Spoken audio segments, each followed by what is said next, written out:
what's the difference between challenge and suffering to you? Yeah.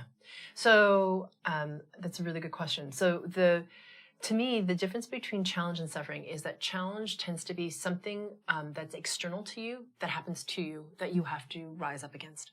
Suffering is more of like an internal state. And for a lot of people, that internal state is something that becomes, this is when it gets a little bit dangerous, when it becomes their identity.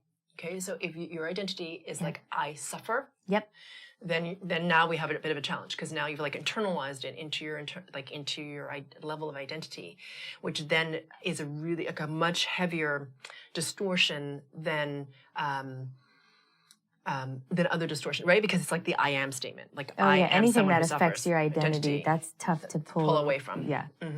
So I think with suffering, there is this feeling of, or because of the distortion of it, it's like this feeling of despair, like I can't get out of it, it's never going to end, that type of thing. With challenge, there is the difference in resonance is that when you're in suffering, the resonance is low because you are very disempowered, right? And your filter is almost always the perspective of the small s self, right? Like I'm here, I'm stuck, it's very human, it's very limited, it's smaller, right? Because you're in suffering. Whether it's you, I can't see beyond that experience. When you have challenge, and okay, so the difference is in resonance, right? So if you perceive suffering, your tendency will be to be lower in your frequency resonance.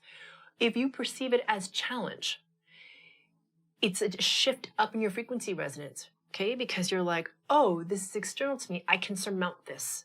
Because it's not you. It's not penetrated into my brilliance. Exactly. Right? With suffering, especially if it's your identity, that is you.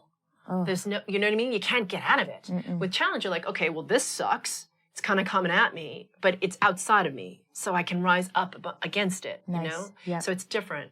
So I think the difference really is in frequency resonance. And like I said, with small s self, when you're mired in it, in suffering, it's really, really difficult to come out of it. That's why, and then all these distortion patterns will like reinforce it, like victim or martyr or low self-worth or whatever it is, right, for the disempowerment.